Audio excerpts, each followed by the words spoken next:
conjugan para ampliarnos la visión de la cristología y dejarnos ver a Cristo mucho más de cerca, mucho más completo. Amén, para los que aman la palabra y estudian y son estudiosos de la palabra.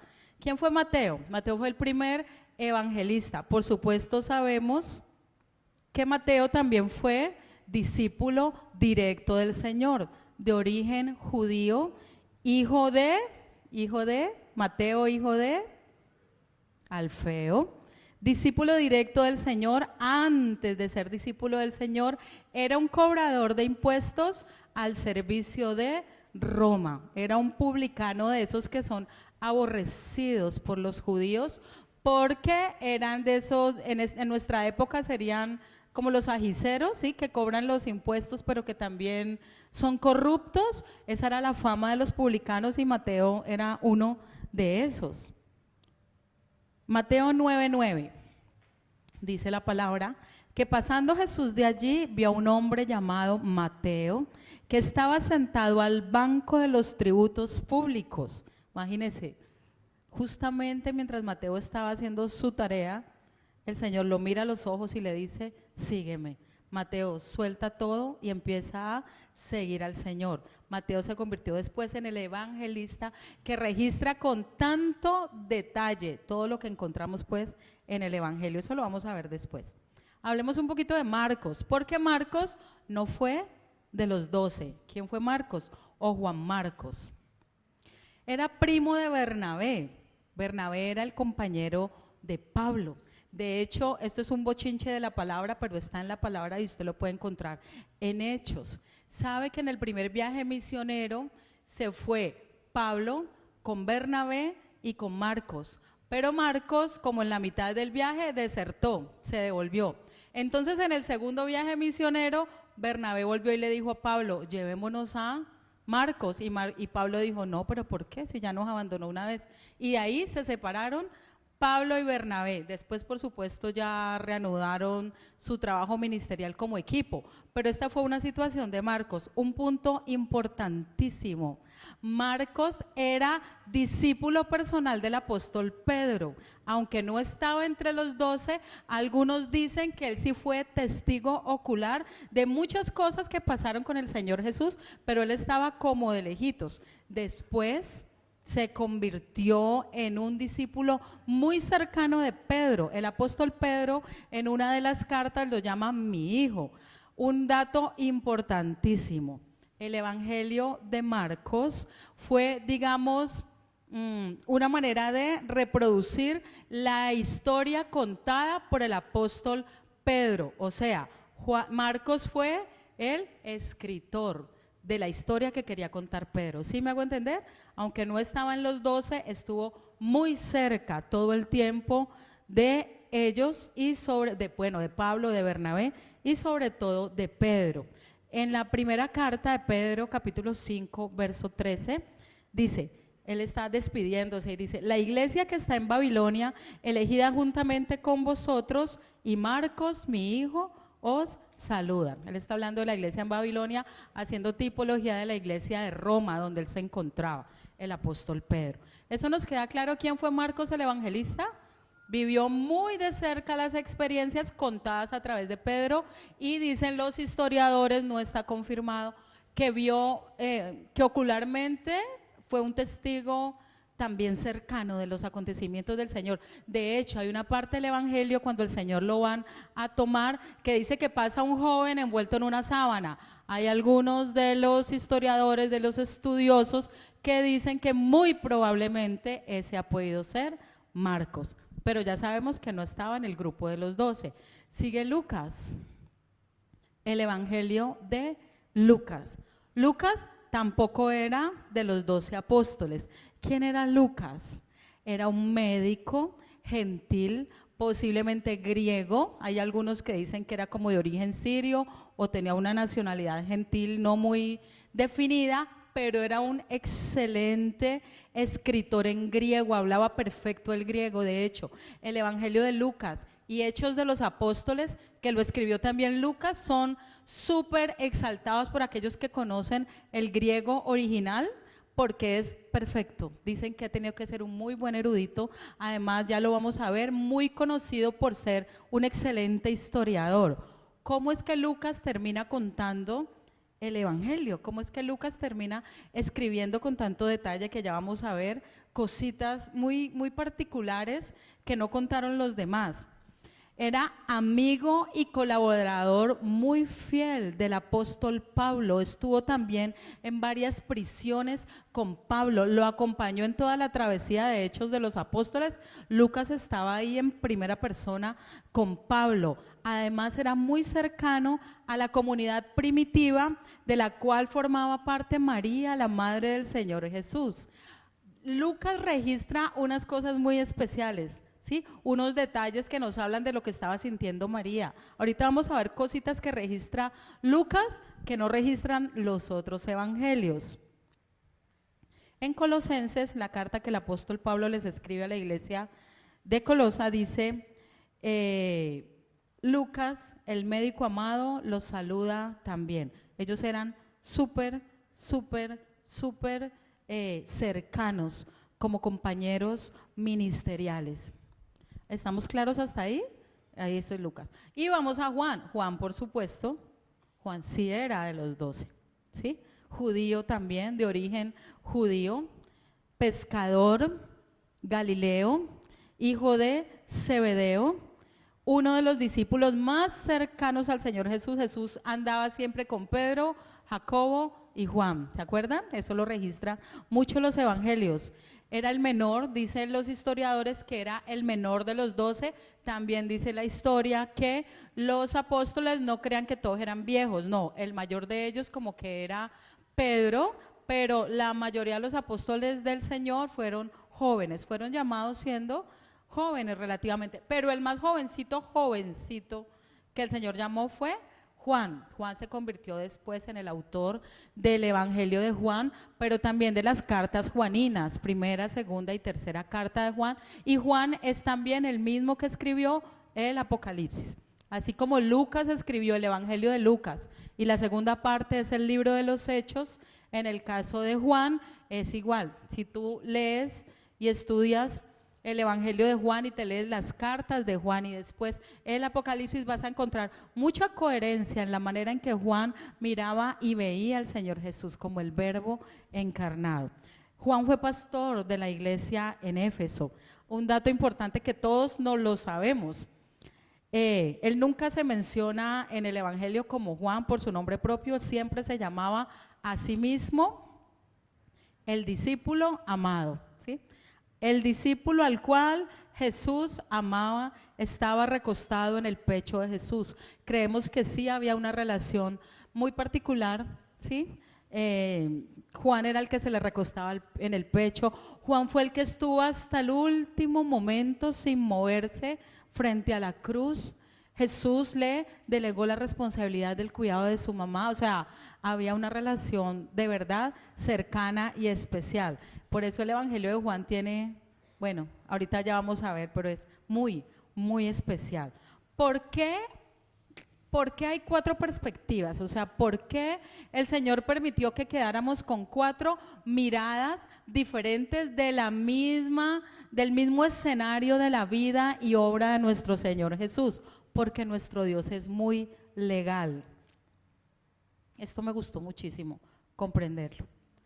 La Biblia, desde sus primeros tiempos, declara que en una corte legal no se podía emitir un juicio contra una persona basándose en el testimonio de solo uno. O sea, la Biblia no admite, como nosotros a veces erramos y sí lo admitimos, como ¿a usted no les ha pasado que alguien les dice algo y en la mente ya proyectamos un juicio con base en una primera versión? Eso no es bíblico, ¿sí? La Biblia dice que mínimo tiene que haber 2 o 3 testigos para esclarecer los hechos.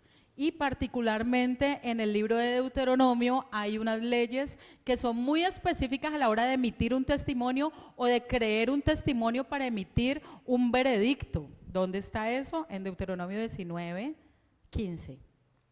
Y lo voy a leer, creo que esta es la Nueva Traducción Viviente. Dice: no condenes a nadie por algún crimen o delito basado en el testimonio de un solo testigo. Cuando te vengan con un chisme, con una noticia, con esos comentarios de que alguien dijo algo, de que alguien hizo algo, guardemos en nuestro corazón esto, ¿listo? La Biblia dice que debes escuchar a 2 o 3 testigos antes de emitir un veredicto o de esclarecer qué fue lo que pasó. Jamás con una sola versión de los hechos. Los hechos del caso, dice Deuteronomio 19:15, deben ser establecidos por el testimonio de 2 o 3 testigos. Esta es la manera legal, ¿sí? Digamos,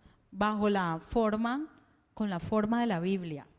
De esta manera, teniendo diferentes relatos de la persona y ministerio terrenal de Jesucristo, se nos permite evaluar la precisión de la información que tenemos concerniente a Él. ¿Hasta ahí estamos claros en lo que estamos hablando? Es importantísimo comprender que, bueno, los abogados y los que se están preparando para abogados de pronto lo tienen más claro. Si se recoge la versión de 4 testigos de un acontecimiento y los 4 cuentan todo igual y titititico con los detalles, obviamente eso suena a confabulación, ¿cierto? Suena a una evidencia que no es confiable. Lo maravilloso de los evangelios es que son 4 miradas que coinciden, y es una cosa maravillosa de verdad, como es la palabra de Dios. Suponiendo que haya no va a pasar, pero bueno, que hay un accidente aquí afuera. El que está cuidando los carros en el D1 va a tener una perspectiva del accidente, ¿cierto? El que estaba en el carro va a tener una perspectiva cuando cuente el accidente. Alguno de nosotros está saliendo de la iglesia y escuchó el ruido y salió.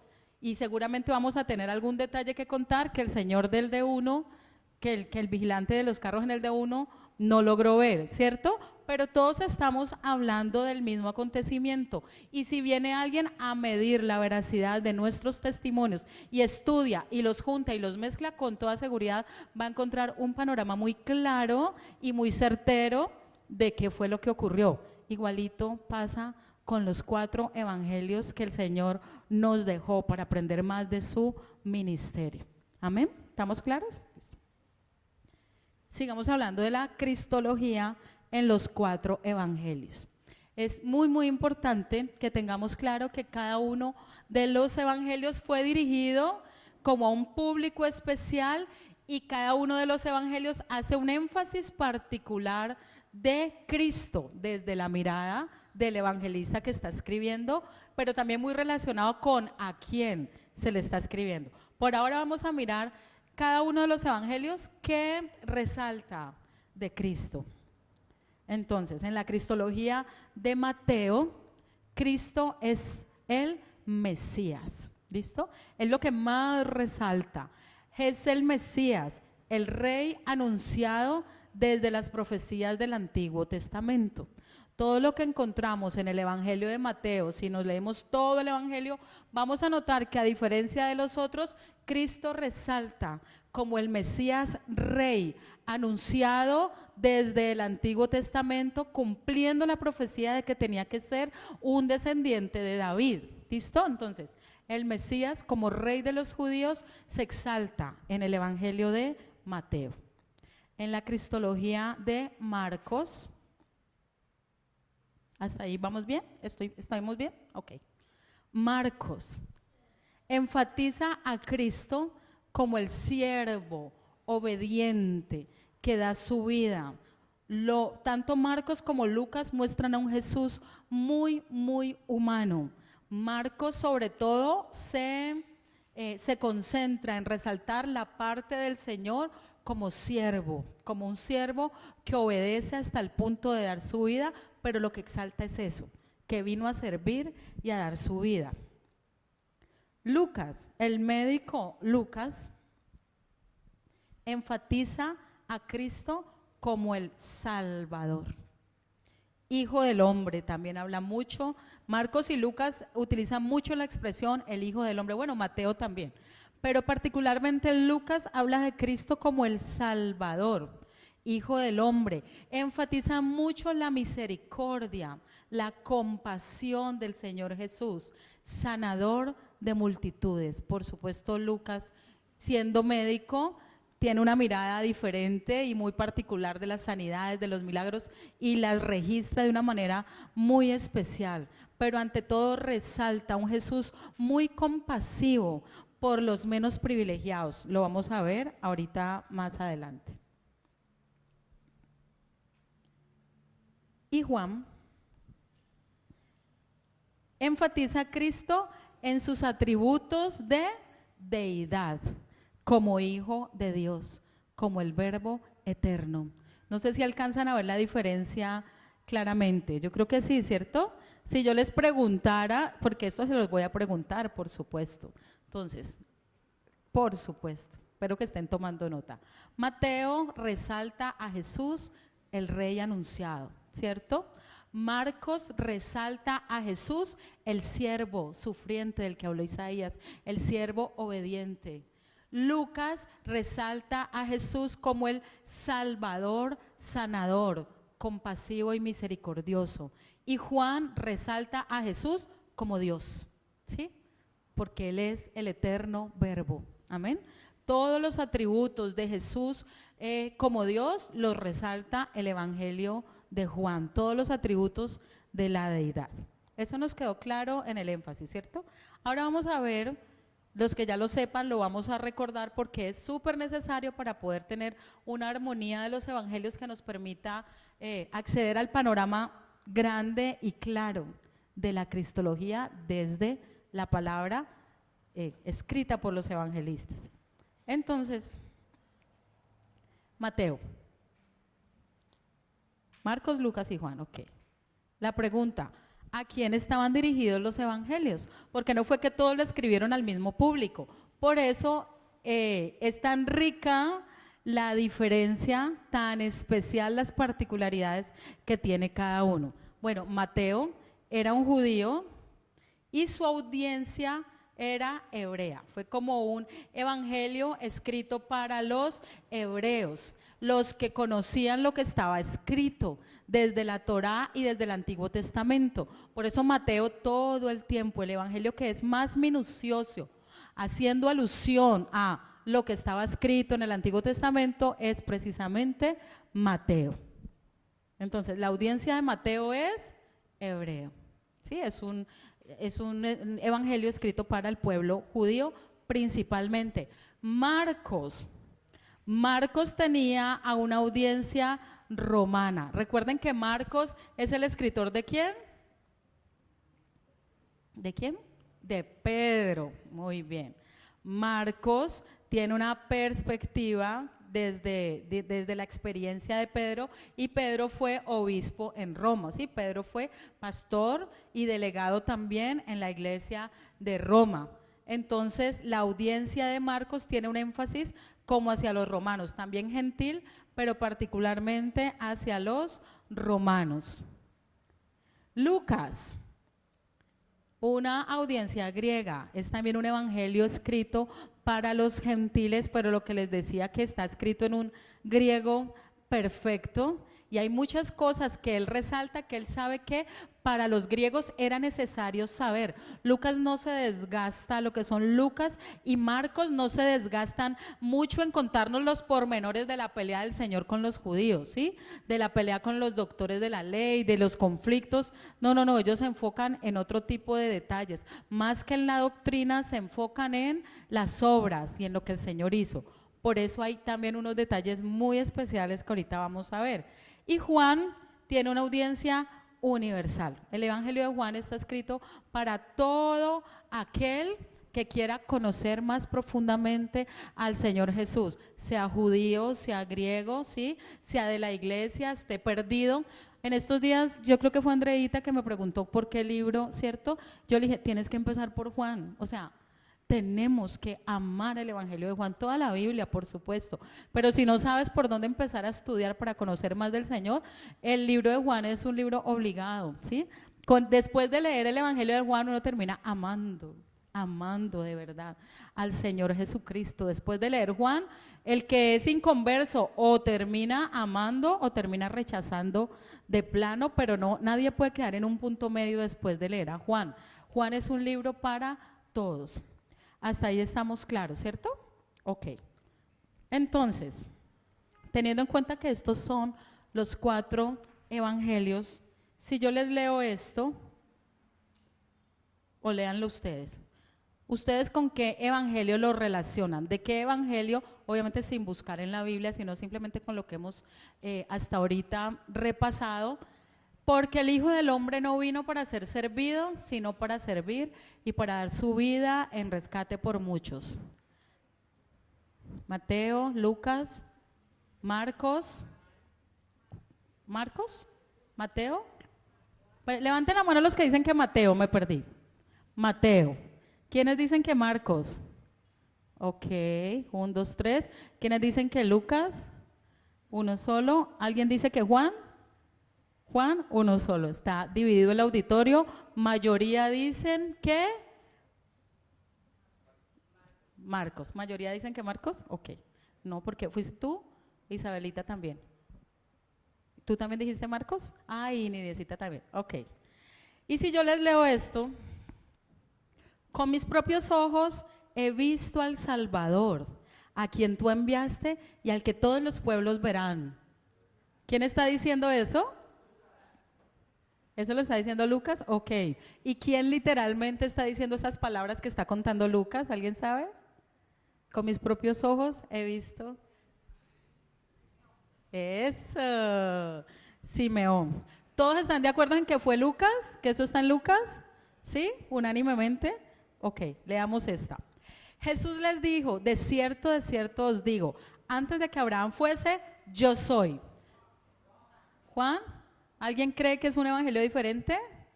¿Todos estamos de acuerdo en que es Juan? Ok. Y esta última entonces, ¿dónde está el rey de los judíos? Que ha nacido porque hemos visto su estrella en el oriente y hemos venido a adorarle. ¿Quién lo dijo? Es Mateo. Entonces los primeros que dijeron que el primer versículo era de Mateo deben estar pensando, entonces sí será que sí. Vamos a ver de dónde salió cada uno. El Hijo del Hombre no vino para ser servido, sino para servir. Está exaltando la característica de Jesús como siervo. ¿Quién fue ese? Marcos. ¿Dónde está eso? En Marcos 10, 45 para los que están tomando nota.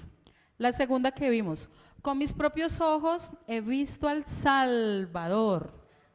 ¿Cuál es el que resalta a Jesús como Salvador? Muy bien. Y está en Lucas 2, 31. Jesús les dijo, de cierto les digo que antes de que Abraham fuese, yo soy. Por supuesto que sí, ahí sí todos acertaron. Claro que sí. Juan 8, 58 es el evangelio de Juan. Y la última, ¿dónde está el rey de los judíos? Recuerden que el evangelio de Mateo es un evangelio para el pueblo judío que exalta a Jesús como el rey anunciado desde el Antiguo Testamento. Claramente esto está en Mateo. Mateo 2, 2. ¿Listo? Les dejo un momentico aquí, o ya tomaron nota o puedo pasar. ¿Puedo pasar? Ok. Vamos a ver. Ya teniendo eso claro, ya vimos como un panorama grandecito, desde lo más general. Vamos a irnos a cositas más específicas de cada uno de los evangelios, particularidades que tiene cada evangelio. Hablemos de Mateo, un poquito más.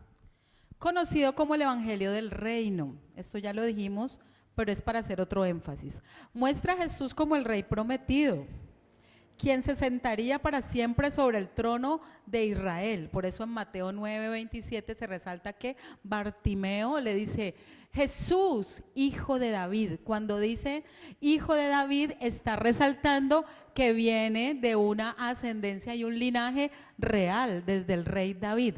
Él es el rey prometido. Algunos estudiosos de la palabra dicen que Mateo 5, 6 y 7 es como la constitución política del reino de los cielos. El sermón del monte es como la constitución política de nosotros los que decimos hacer parte del reino del Señor Jesús, ¿sí? Para que lo tengamos presente. Mateo siempre relaciónenlo con la corona del rey para que tengan clara la perspectiva cuando lo estén leyendo. Y siempre recuerden que Mateo estaba muy interesado en dejarle claro al pueblo judío que era Cristo y solo Cristo, el Mesías, anunciado como rey desde el Antiguo Testamento. Cositas que solo aparecen en Mateo y en otras no. Por eso es tan importante que tengamos conocimiento de los 4 evangelios, porque aunque ellos se complementan, hay detalles que registra Mateo que no los registra ni Marcos, ni Lucas, ni Juan. Y así con cada uno. Entonces les vengo a compartir algunos detallitos que están en Mateo para que ustedes los tengan presente, porque no los van a encontrar en ninguno de los otros evangelios.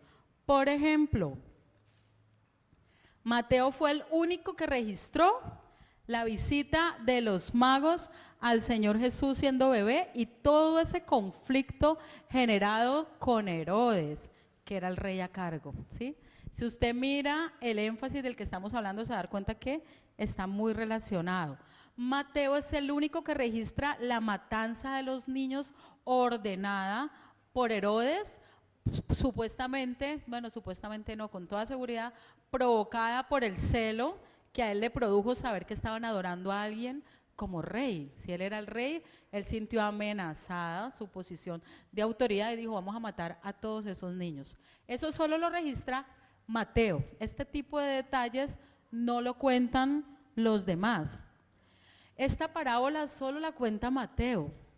La parábola del tesoro escondido y de la perla de gran precio que tanto utilizamos, solamente Mateo la describe así como está en el Evangelio.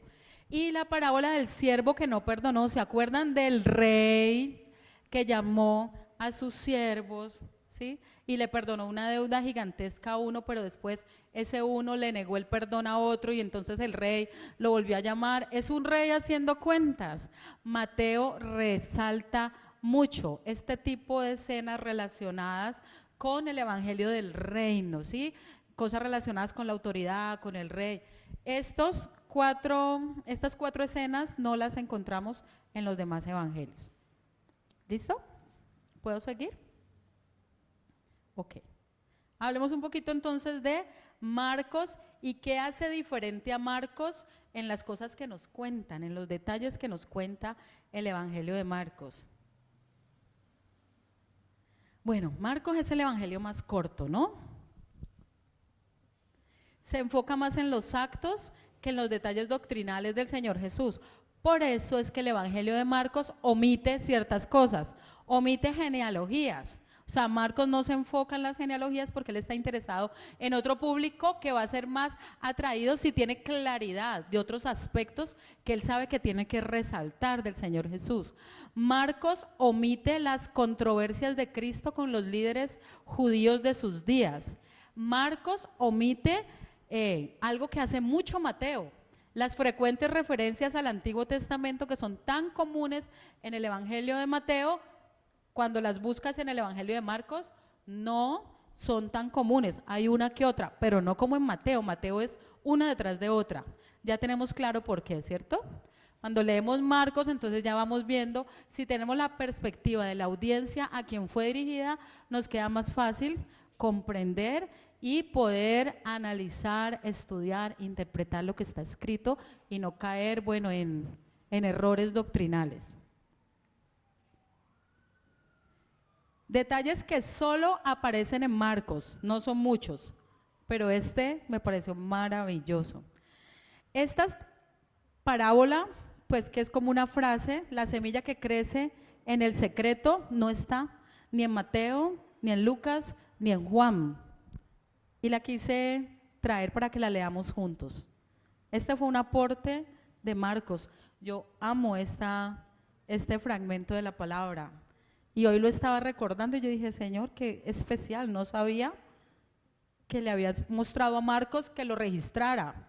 Claramente lo dijo el Señor Jesús, pero fue Marcos el que lo redactó para nosotros. Seguramente Pedro le contó con detalle y quedó aquí para nosotros. Jesús también dijo, el reino de Dios es como un agricultor que esparce semilla en la tierra. Y entonces yo pensaba cuántas veces somos nosotros los que esparcimos su semilla, porque todos nosotros hemos sembrado su semilla, ¿cierto? En diferentes personas, en diferentes corazones, y hemos sembrado la semilla, hemos entregado un abrazo de Cristo, hemos entregado la palabra de Cristo, hemos sembrado nosotros también. Pero miren qué especial, día y noche, sea que Él esté dormido o despierto, miren esto tan hermoso, la semilla brota y crece, pero Él no entiende cómo sucede. Yo pensaba esta mañana, qué hermoso esto, porque hay veces nos desesperamos por ver el fruto de lo que se ha sembrado, ¿cierto? De esas oraciones, de esa predicación, de esa palabra, bueno, de tantas cosas que en el reino de Dios hemos sembrado y a veces no nos damos cuenta qué está pasando. Aquí dice que así sea, que estemos dormidos o despiertos, la semilla, algo está ocurriendo donde nosotros no lo vemos. La semilla brota y crece, pero Él no entiende cómo sucede. En este caso no es necesario preocuparnos por entender muchísimo cómo está sucediendo, igual como tampoco entendemos lo que pasa en el vientre cuando estamos esperando un bebé, ¿cierto? Pero la semilla está realizando su proceso y el que la sembró puede que esté dormido o despierto, él ya hizo su tarea. Primero aparece una hoja, luego se forma la espiga y finalmente el grano madura, porque ha llegado el tiempo de la cosecha.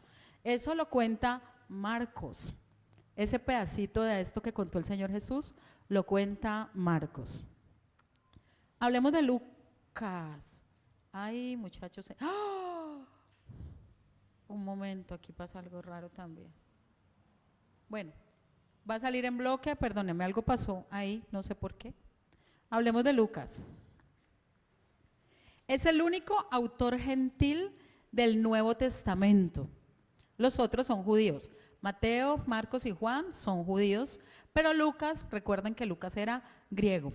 El único autor gentil, aceptado como un diligente y erudito historiador.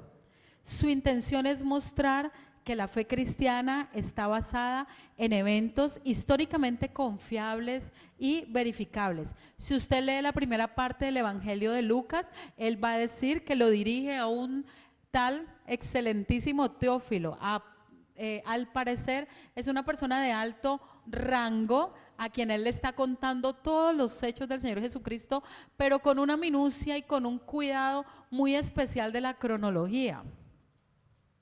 Resalta la obra salvadora de Cristo hacia los más necesitados, vulnerables o excluidos. Otros detalles que solo nos cuenta Lucas, aquí ustedes ya los pueden ver porque se vino en bloque la diapositiva y la que sigue también. Pero entonces, para que los tengamos presente, solo Lucas nos cuenta toda la historia del nacimiento de Juan el Bautista, desde que el ángel se le apareció a Zacarías. ¿Se acuerdan de ese momento? Yo creo que lo hemos leído, ¿cierto? ¿Se acuerdan que Zacarías quedó mudo? Ese bochinche solo lo cuenta Lucas, ¿sí? No lo cuentan lo demás, que quedó mudo hasta que nació y Dios utilizó a Zacarías para que diera una palabra profética sobre el hijo que iba a tener, pero finalmente eso solo lo cuenta Lucas. ¿Qué otra cosa solo cuenta Lucas?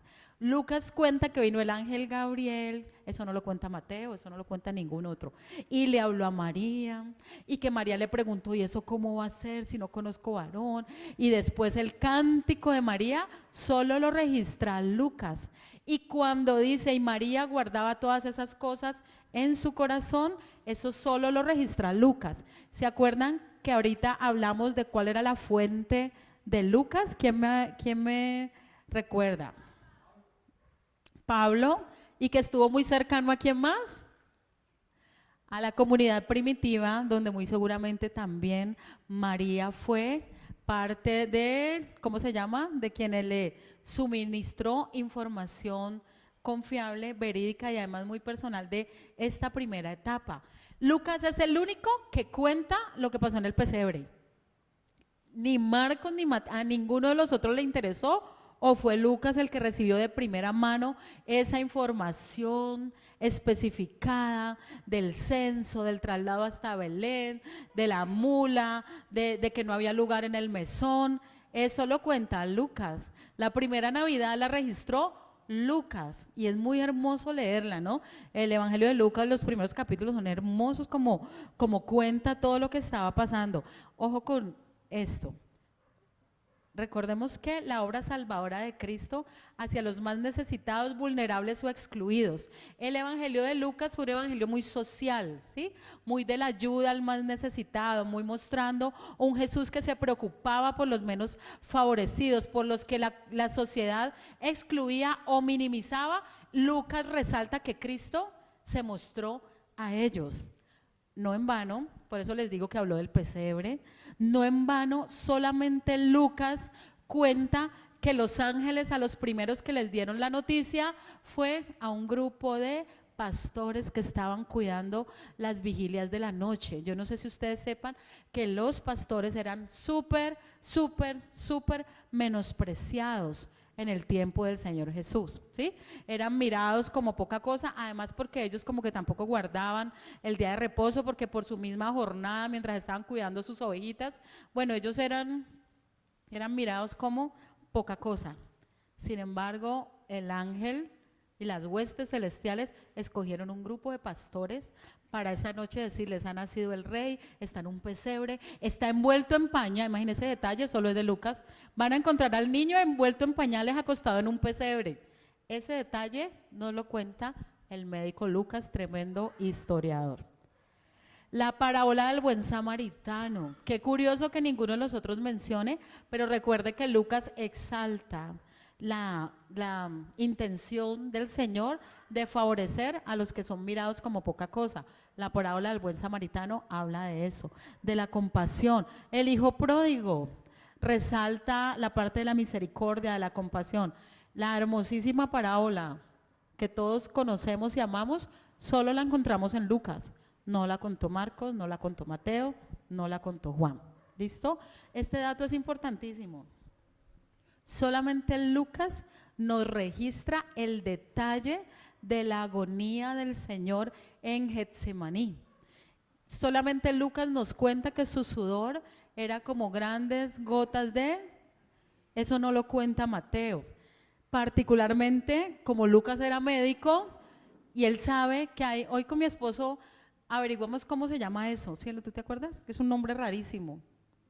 No tenemos un médico aquí para que se acuerde, pero hay una descripción médica para lo que pasó con el Señor Jesús en Getsemaní. O sea, ese tipo de cosas, no me acuerdo el nombre, no sé si lo encuentras, pero ese tipo de cosas ocurren en un organismo que está sometido a una presión agónica, a un alto nivel de presión emocional.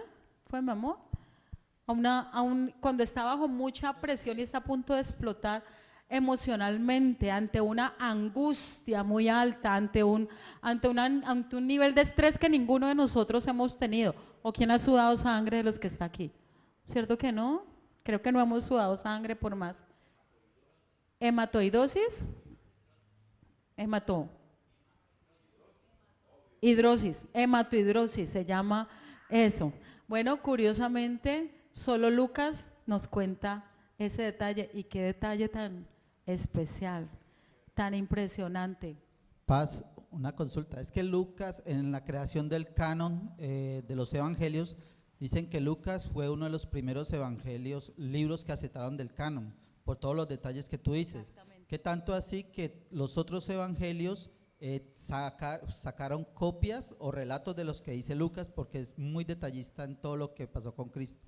Totalmente, él fue, como eso además Lucas, aparte de médico, es historiador, es súper confiable. Recordemos que, gracias por ese aporte, recordemos que el énfasis de Lucas, la intención primordial era demostrar que era confiable, ¿sí?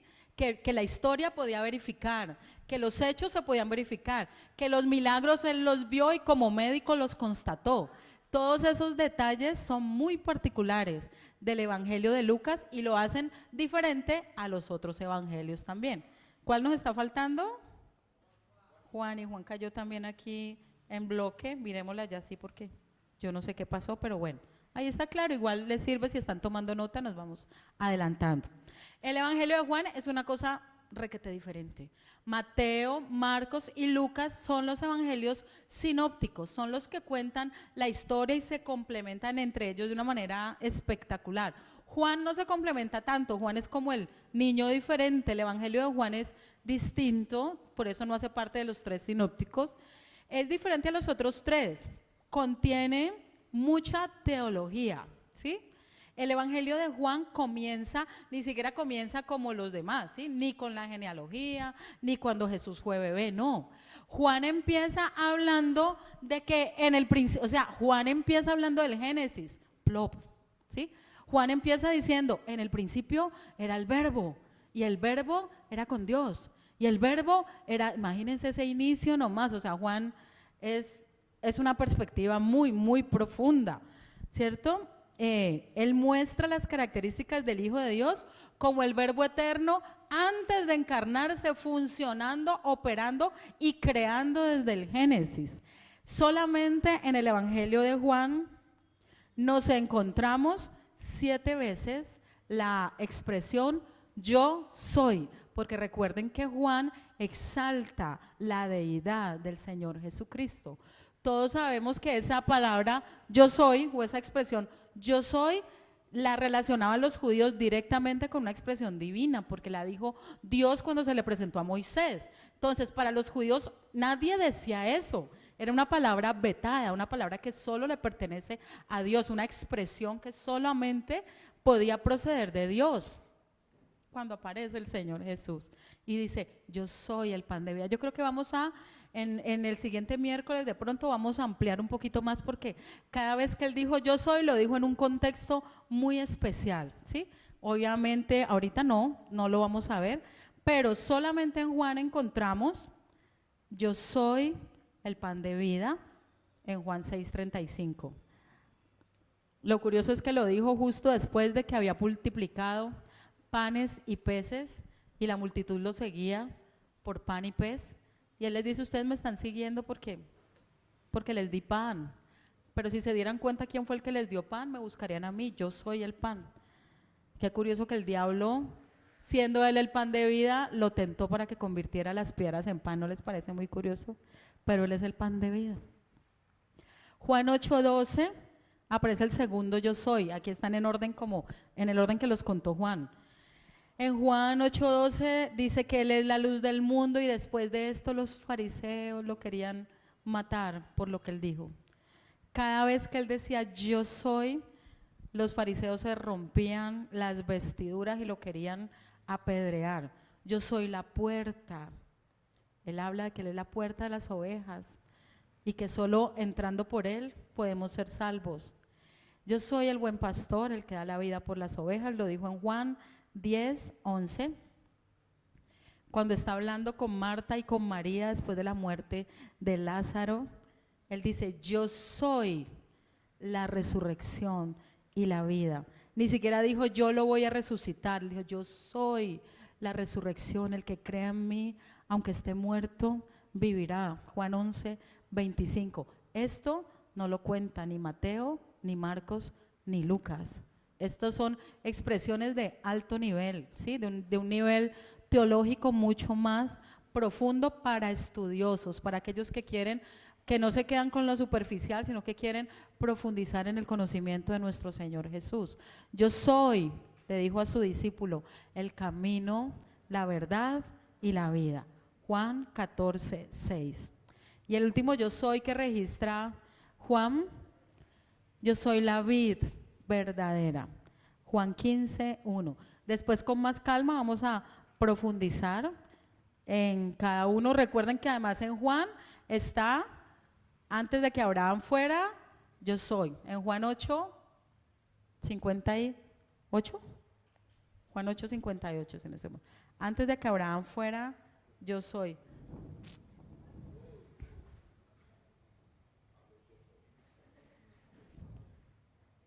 Está hablando el yo soy. Juan 8:58 es el otro de los yo soy que aparece en Juan. Pero recuerden que estamos hablando del ministerio del Señor Jesús. Esta diapositiva también se fue en bloque, pero no importa, vamos a leerla. Estamos hablando de cómo los diferentes evangelios nos muestran el principio del ministerio del Señor Jesús. Cierto que ahí fue donde empezamos la clase, sino que pues nos metimos a un paréntesis profundo para mirar otras cositas, pero estamos en el ministerio. Vamos a ver, entonces, después de que ya tenemos la perspectiva de a quién fue dirigido, ¿sí? De quiénes eran y de qué quiere resaltar cada uno, vamos a ver cómo cada uno de los evangelistas enfocó la redacción del principio del ministerio público de nuestro Señor Jesús. Y empecemos por Mateo. Mateo empieza a contar desde que Juan el Bautista lo pusieron preso. Mateo 4, del 12 en adelante. Cuando Jesús oyó que Juan estaba preso, volvió a Galilea. Esto fue despuesito de la tentación. Y dejando a Nazaret, vino y habitó en Capernaum, ciudad marítima, en la región de Zabulón y de Neftalí. Y yo amo esto de Mateo. ¿Para qué se cumpliese? ¿Sí? Mateo registra que cada paso que dio el Señor, aún el lugar donde empezó su ministerio público, estaba amarrado a la escritura. Por eso él dijo: he aquí, oh Dios, aquí estoy para hacer lo que está escrito de mí en el rollo. Literalmente así fue. Y Mateo es muy minucioso, porque recuerden que el público que iba a leer a Mateo era principalmente ¿qué? Eso. Para que se cumpliese lo dicho por el profeta Isaías. Por supuesto, los judíos sabían quién era Isaías, cuando dijo: tierra de Zabulón y tierra de Neftalí, camino del mar, al otro lado del Jordán, Galilea de los gentiles. ¿A usted no les parece muy maravilloso que casi 600 años antes ya estaba escrito que iba a ser Galilea, al otro lado del Jordán, donde estaba bautizando Juan? O sea, literalmente se cumplió. El pueblo asentado en tinieblas vio gran luz, ¿sí? Era un lugar de muchísimo peso espiritual negativo, ¿sí? Era, o sea, demonios por doquier, pecado por doquier, oscuridad por doquier. Ahí tenía el Señor que empezar su ministerio, en el pueblo asentado en tinieblas. Dice: y a los asentados en región de sombra de muerte, luz les resplandeció. El Señor había podido escoger otro lugar, digamos, más cómodo. No, Él se fue a lo peorcito. Gloria a Dios, ¿cierto? Por eso es que Él de lo vil y lo menospreciado nos escogió a nosotros también. Desde entonces comenzó Jesús a predicar y a decir: arrepentíos, porque el reino de los cielos se ha acercado. Curiosamente, Él no está diciendo: arrepiéntanse, porque si no se van todos para el infierno. Bueno, eso era verdad, pero Él no lo dijo así, ¿sí? Él dijo: arrepiéntanse, porque se acercó el reino de los cielos. ¿Sí ven qué hermoso? O sea, arrepiéntanse porque ya está facilito, es lo que Él les está diciendo. O sea, porque ya no hay excusa, porque el cielo se acercó a ustedes. Arrepiéntanse, hola, ¿sí? Obviamente ya después, al final, Él ya cuenta sus parábolas y ya es muy claro. Pero ¿no les parece muy hermoso? Mateo está registrando, y yo creo que eso también hace parte digamos, de una característica que deberíamos tener los evangelistas o los que evangelizan. Claro que hay que arrepentirse, hay que predicar el arrepentimiento, pero primero que todo porque fue que Jesús se acercó para proveernos la posibilidad de arrepentirnos. Antes de Cristo no valía nada. Ahorita ya vino Cristo, se acercó y nos abrió la puerta para que, arrepintiéndonos, seamos libres de la muerte eterna. Hay una gran diferencia. Miren cómo lo hizo el Señor Jesús. ¿Amén? ¿Estamos claros con eso? Ok. Mateo, ¿cómo inicia? Estamos en Mateo ya. Es que esto me pareció lindo y lo quise resaltar. Recuerde que dice: para que se cumpliera lo que escribió el profeta Isaías. Aquí está lo que dijo Isaías. Isaías 9:1. Miren qué lindo esto. Mas no habrá siempre oscuridad para la que está ahora en angustia, tal como la aflicción que le vino en el tiempo que livianamente tocaron la primera vez a la tierra de Zabulón y a la tierra de Neftalí, pues al fin llenará de gloria el camino del mar, está hablando del mar de Galilea de los gentiles, de aquel lado del Jordán, ay, yo amé esto, en Galilea de los gentiles, el pueblo que andaba en tinieblas vio gran luz. Los que moraban en tierra de sombra de muerte, luz resplandeció sobre ellos. Esto lo escribió Isaías, ¿sí? Muchísimos años, siglos antes. Y Mateo lo que dijo fue, como lo escribió Isaías, lo está haciendo mi Señor, ¿sí? Para que se cumpliese lo que estaba en la escritura, en el rollo. ¿Amén? Ok. Vamos a ver cómo empezó Marcos, la relación, la redacción de el inicio del ministerio del Señor. Marcos cuenta así, muy sencillamente. Marcos es muy sencillo, ¿no? Marcos 1:14, Marcos como que no se enreda mucho en las redacciones para hacerlo muy comprensible y muy masticable. Marcos 1:14, después de que Juan fue encarcelado, Jesús vino a Galilea predicando el evangelio del reino de Dios. Y hace énfasis en que Jesús está diciendo, se cumplió el tiempo. Es el tiempo se ha cumplido. El reino de Dios se ha acercado. ¿Sí ven qué hermoso? Hace el mismo énfasis que Mateo en el sentido de que fue Dios el que se acercó. Dios era el ofendido, pero Él no esperó que nosotros diéramos el primer paso. Dios envía a su Hijo para acercarse, ¿sí? Para hacer bajar el cielo a la tierra y abrirnos la puerta del arrepentimiento. Arrepiéntanse y crean en el Evangelio. Así empieza Marcos. ¿Cuál seguiría? Vamos a ver cómo empezó Lucas. Lucas está redactando el inicio del Evangelio.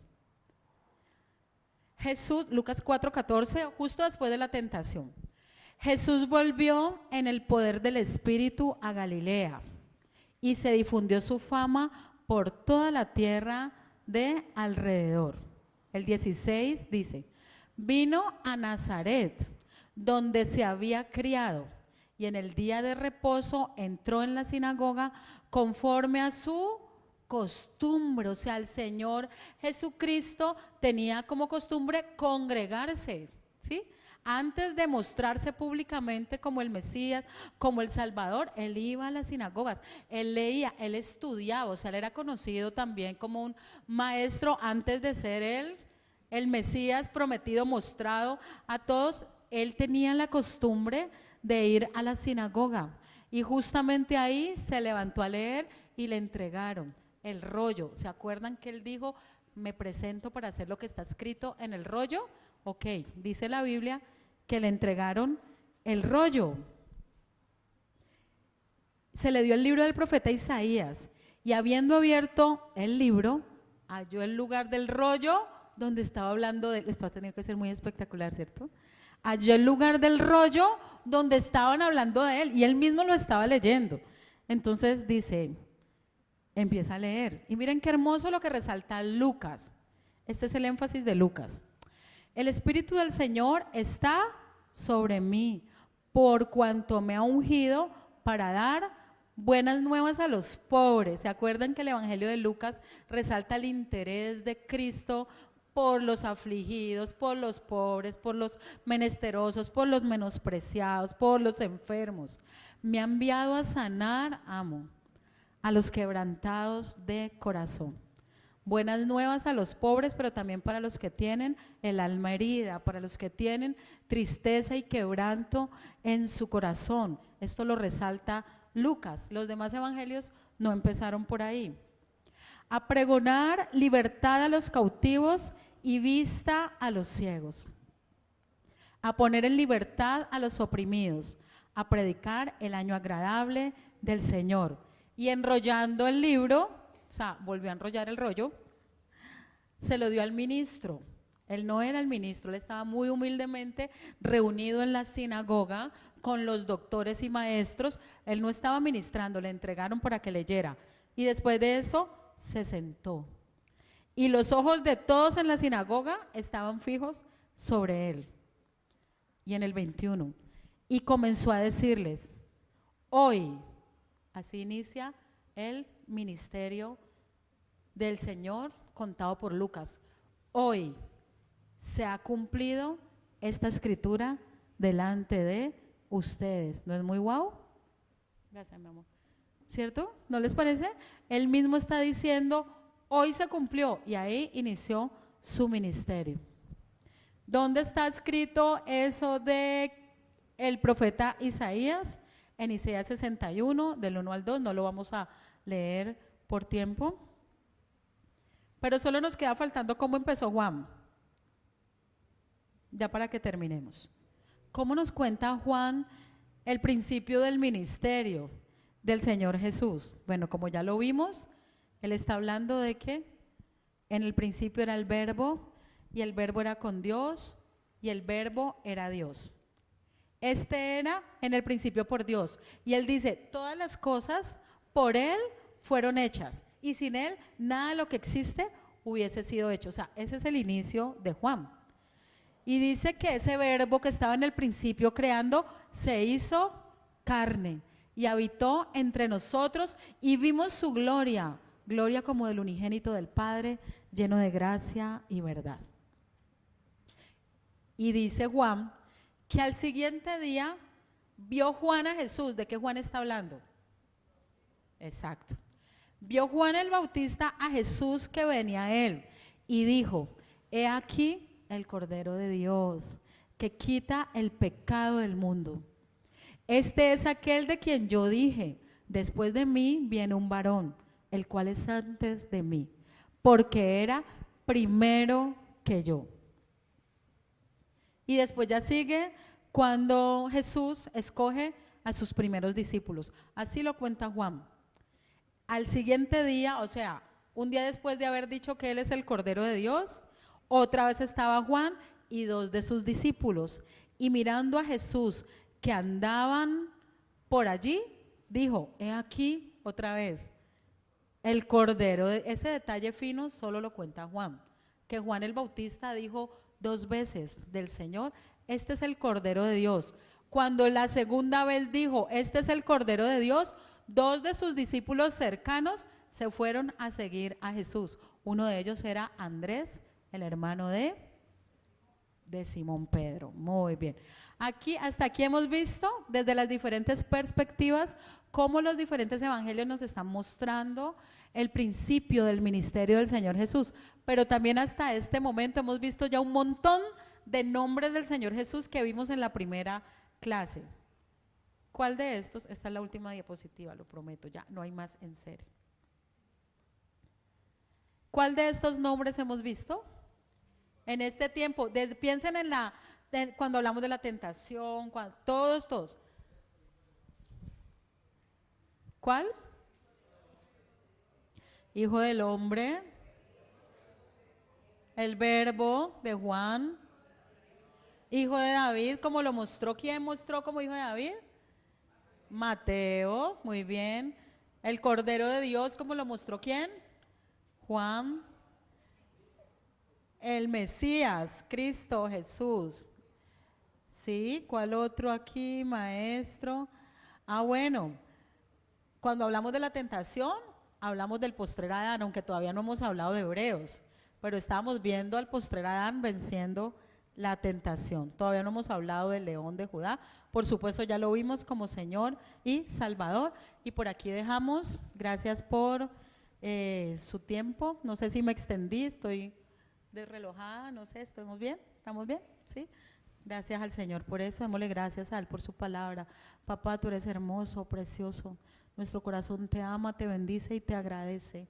Síguenos hablando a través de tu palabra. Gracias por los 4 evangelios, gracias porque nos hablan de Cristo desde diferentes miradas. Ayúdenos a entender cada vez más y más lo que quieres enseñarnos del verbo hecho carne, del Mesías prometido, del Hijo de David, descendiente de la realeza, porque así estaba escrito.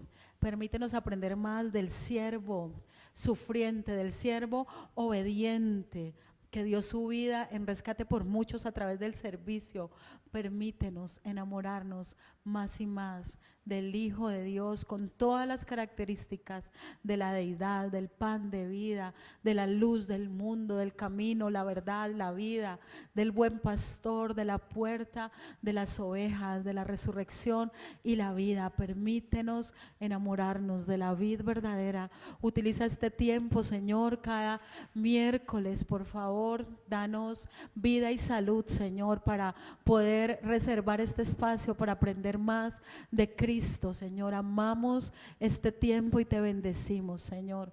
Síguelo haciendo en nuestra mente y en nuestro corazón, Espíritu Santo. En el nombre de Jesús, amén y amén. Amén, mis hermanos hermosos.